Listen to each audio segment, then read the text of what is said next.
Lawrence Wilkerson is up next, and his bio is incredibly long, and he has a lot to talk about, so I'm going to shorten it. He is going to talk about, is the U.S. ramping up its military presence in Syria and preparing to attack Iran for Israel?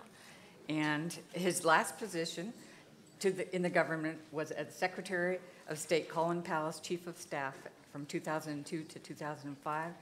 And before serving, okay, I'm really shortening it.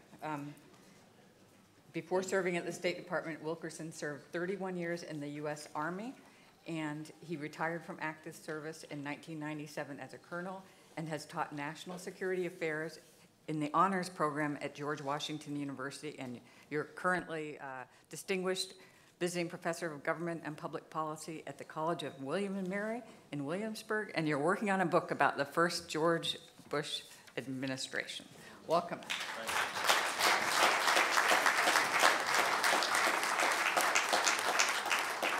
Thank you. And thank you all for being here. I'm the last speaker. I get that distinction. If this were a military audience, I'd ask you to stand up and do 5 minutes of calisthenics just to make sure you don't doze off. I have to identify myself with the remarks that were just made. Over some 400 students, graduate and undergraduate, and 12 years on 2 university campuses, and 6 years with about 1,000 students at 2 of the nation's most prestigious war colleges. We have determined, although it would be probably difficult to prove, and that's the reason we have covert operations, that Lyndon Johnson not only knew the gory details of the Israeli attack on USS Liberty in the Eastern Mediterranean, he also knew about what was just told you. That is to say, he knew the uranium was being diverted, he knew Israel was building a bomb, and he chose not to do anything about it. That's not my subject today, although I could talk on that sort of thing forever, as I'm sure Jefferson could too. These days, I believe one gets the best insights into Israeli security policy, and perhaps even into Israeli policy writ large, which you've heard a lot about today, from the Russian emigre to Israel, a former foreign minister, and now its defense minister, Avigdor Lieberman. Whether it's his calling Arab members of the Knesset war criminals, or declaring the Jewish people should leave France, or claiming that the next military action against Hamas in Gaza will be the last, or contradicting his own military chief by denying there is a humanitarian crisis in Gaza, or stating categorically that the IDF will stop at nothing in order to win, reminding me a great deal of Dick Cheney, Lieberman is the living face of Bibi Netanyahu's Zionist policies. I sometimes think he would have rather remained in Russia so long as it was the Soviet Union and so long as he were in a significant position of power there. In addition to reminding me of Cheney, he is reminiscent of, and indeed might well be a latent version of, Joseph Stalin. As an aside, it is intriguing, and I think well outside the usual conspiracy theory, to consider whether or not Lieberman has been intimated of our own President Trump might be an NKVD, GRU, KGB, FSB, you name it, plant. That is an agent of Vladimir Putin. He has more or less forged most of the 1 million Russian emigres since 1991 into a formidable political force, forming the political party that has more than once played kingmaker in the Israeli political scene. What a strategic coup for Vladimir, the master chess player in the world today, in my estimation, while everyone else plays a really lousy game of checkers. It would be quite a coup for him. Of far more concern at the moment and readily provable, unlike what I just said, Lieberman exemplifies where Israel is headed, toward a massive confrontation with the various powers arrayed against it, a confrontation that will suck America in and perhaps terminate the experiment that is Israel and do irreparable damage to the empire that America has become. Lieberman will speak in April in New York City at the annual conference of the Jerusalem Post. The title is, quote, "The New War with Iran," unquote. It is clear that he's in the forefront of promoting this war. And nowhere does my concern about such a war focus more acutely at the moment than in Syria. As President of France, Emmanuel Macron described it recently, quote, "The current rhetoric of the US, Saudi Arabia, and Israel is pushing the region toward conflict with Iran," unquote. In that triad, no state is doing that more than Israel. Listen to Netanyahu in January at the Holocaust Memorial Museum in Jerusalem. Quote, "The greatest danger that we face of hatred for the Jewish people and the Jewish state comes from Iran. It comes from the Ayatollah regime that is fanning the flames of anti-Semitism," unquote. This anti-Semitism bit, of course, as we've heard today, almost always a weapon of choice for Israeli politicians under stress, hurled in this case at the country whose Jewish population, by the way, the largest in the Middle East outside Turkey and Israel, lives in Iran in reasonable peace. And don't forget that these words are uttered by the man who is, as we've heard here today briefly, doing everything he can to expel dark-skinned African refugees, largely from Eritrea and the Sudan, from Israel, where most have come as legitimate refugees. President Trump's wall on the Mexican border is nothing compared to Bibi's actual policies. More recently, Bibi's performance at the Munich Security Conference bordered on the infantile, and yet effective when you think about the audience to whom he's speaking, as he held aloft an alleged piece of an alleged Iranian drone and asked Monsieur Zarif if he recognized it.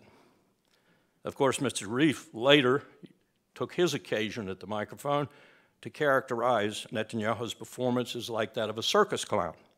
Pretty good characterization, as a matter of fact. But I like the comment of Lebanon's defense minister, even better, it went to the point. He said that he had an Israeli drone over his head virtually 24/7. That comment put the hypocrite that Netanyahu is in the right perspective. Of late, of course, Tel Aviv is increasingly using Iran's presence in Syria, its support for President Bashar al-Assad, and its alleged drive, and I love this one, my military comrades love it too, for a Shia corridor from Tehran to Aden as the hoary beast that must not be at any cost, including, of course, American treasure and lives, as his probable cause and existential prompt for action. That Israel has in support such disparate figures as Nikki Haley at the United Nations, Jim Mattis at the Pentagon, Rex Tillerson at State, as well as the usual suspects from outside the world of warmed-over neoconservatives, is indicative of such policy. But it's not just the usual suspects from the world of neocons, about whom I know quite a bit, having experienced them in 2001 and 2 and 3. Take, for example, my fellow South Carolinian, Lindsey Graham, speaking 4 days ago after a breathless trip to Israel, a bipartisan trip, he called it. I don't know how anybody could use that term. And I caution, don't laugh, because Lindsey was serious, I think, but anything bipartisan with regard to Israel, call it unanimity. Call it absolute unanimity, anything but bipartisan. In fact, the proper words are probably overwhelming and an unprecedented unanimity. In fact, the only issue that does unify the United States Congress, other than mom and apple pie. But Graham had this to say, quote, "Anytime you leave a meeting where the request is ammunition, ammunition, ammunition, that's probably not good." That's Lindsey. That's Lindsey. I know Lindsey well. "This was the most unnerving trip I've had in a while," he said breathlessly again. Graham went on to assert that, quote, when they tell you we won't help to deal with the blowback that might come from attacks on civilian targets, where Hezbollah has integrated military capability, that was so striking. That was striking," end of quote. And then Senator Coons, who up until this time I've had some respect for, fairly sane and sober senator from Delaware, reported that, quote, "The tempo in terms of potential for conflict in Syria has gone up astronomically. The technologies Iran is projecting into Syria and southern Lebanon has gone up. Iran's willingness to be provocative, to push the edges of the envelope, to challenge Israel has gone up, end of quote. Coons reported this almost as breathlessly as Lindsay. With the highest tech nation on earth in Syria, the United States of America, that is all Coons could derive from his visit. That the country that spends less than 1% of what the U.S. spends on its national security has introduced new technologies in Syria, technologies that threaten the country Israel, to whom the U.S. bounty is limitless. This is Joseph Goebbels' territory. Karl Rove is envious. The Foundation for the Defense of Democracies, as the heir to the Project for a New American Century, Bill Kristol's Iraq-bound think tank, leads that pack of wolves disguised as warmed-over neocons, lavishly funded by the likes of Paul Singer. It's even spawned the Institute for the Study of War, a fascinating Orwellian title. If there ever was one, it should be the Institute for War. I've been asked, why is it that you ascribe to FDD and now the ISW such nefarious motives? I was asked this by the New York Times editorial staff when they published my op-ed on Iran a few days ago. My answer is simple, because that is precisely what FDD is attempting to do.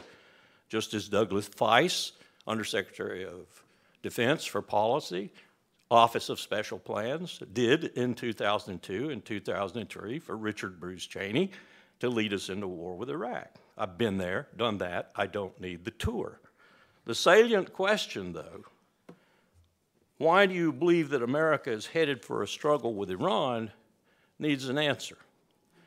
Certainly, America's unquestioning support is required, as has been the case from George W. Bush to Barack Obama to the rapture-seeking Mike Pence and the tweeter and king Donald Trump. But it seems that recently, Lieberman and Netanyahu and their acolytes in this country, amongst which I put at the top Nikki Haley, have determined that it would be best if American troops also participated in the overthrow of the Tehran regime.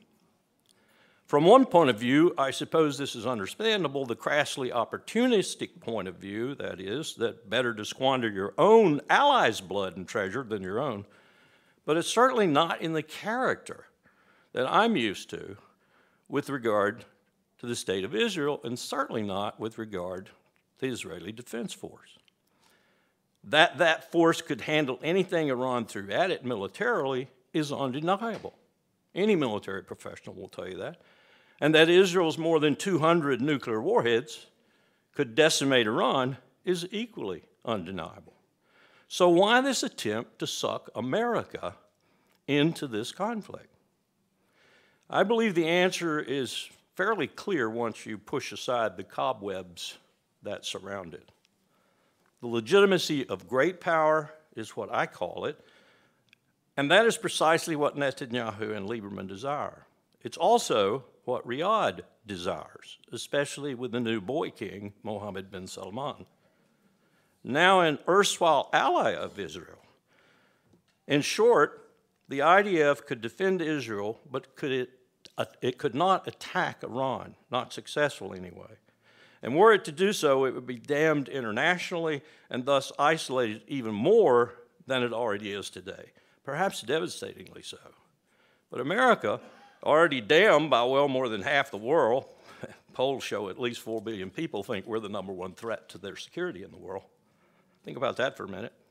We've already done Iraq, Libya, and Syria. Afghanistan we'd just be seen as continuing the trend. Besides, America has the military capacity, and here's the long pole in the tent, to project the power needed to unseat swiftly the regime in Tehran. Swiftly in terms of Saddam Hussein, for example, not swiftly in terms of taking care of 75 million people, each one of which in a very rugged and strategically deep terrain would want to kill every damned American in the country, along with probably half the rest of the Arabs in the area. So, there's only one significant hang-up that I see with this strategy that Netanyahu and Lieberman are pushing. Embroiled in his own legal problems that just might send him to jail, as such problems would likely have sent Ariel Sharon to jail had he not been in really bad shape at the end of his prime ministership, they're both headed for war. Of that, I'm convinced. They will use Iran's allegedly existential to Israel presence in Syria, which is becoming even more so from a military perspective every day. Hezbollah's accumulation of some 150,000 missiles, if we believe our intelligence agencies, the need to set Lebanon's economy back yet again, that's important. Look at what they're deliberating right now with regard to the new, very, very rich gas find in the eastern Mediterranean, with Israel claiming Section 9 and Lebanon claiming Section 9. Take that, Lebanon, we're going to bomb you, then you'll let us have it. And that will be their excuse. And we're looking at them taking on, and this is a point that all military people understand, a country that couldn't beat Iraq in 8 years of brutal, bloody war. An Iraq that we beat in 19 days. So this is the colossal threat that they're up against. And men such as H.R. McMaster are helping them. The much heralded author of Dereliction of Duty, great title, and a man who knows about as much about Iran as I do about the 8th planet in the 95th solar system in the 50th galaxy past our own. And here's a hope I have. Let's hope that the chess master in chief, old Vladimir Putin, he that ruins elections from Paris to Peoria, is smart enough, once again, not to let this happen. I fear he'll not be, and we might have the stirrings of 1914, as utterly stupid as we now know those stirrings to have been. People to whom I mention such possibilities, people who are critically analytical and normally fairly sound in their thinking, respond that, well, don't you consider that sort of dreary prognosis a little bit overdrawn? My rejoinder is usually something a bit too clever, perhaps, but along these lines, don't you think a number of people said that in the summer of 1914? They respond, but have we not learned so much since then? I'll yet you be the judge of that, and inform you only that in my considered view, we have learned very little, and there are the ingredients right now with Turkey, Syria, Iran, Iraq, Saudi Arabia, losing dramatically in Yemen right now, and the United States and Russia at the peak of all of this to get engaged. A very distinct possibility. I looked at this from the perspective of the political parameters. What is it that we're confronting today in this country? And this took me down an entirely different path as I tried to figure out just how this team of McMaster, Tillerson, Kelly, et al., and Trump at the top of it will face this sort of decision-making process. And the only place I could find that remotely resembled where we are today in our past was the period 1850 to 1860. And so about 6 months ago, I started reading as voraciously as I could on that period. I'd done some reading, but I needed to really do a lot more. It is stunning, the similarities between that period and now, particularly in the political situation where one side of the country wouldn't talk to the other side of the country, and vice versa. And I was struck today by some of the comments that were made that resemble the comments that were made by my region. My state fired on Fort Sumter, after all, back in those days. And if that is the political situation in which this government will do its national security decision-making, then we are in deeper trouble than even the prospects of a region-wide and perhaps even bigger war in the Middle East. And the country that will have started it all, the relationship, unbalanced as it is, that will have made it possible, is Israel. And that's the danger we face.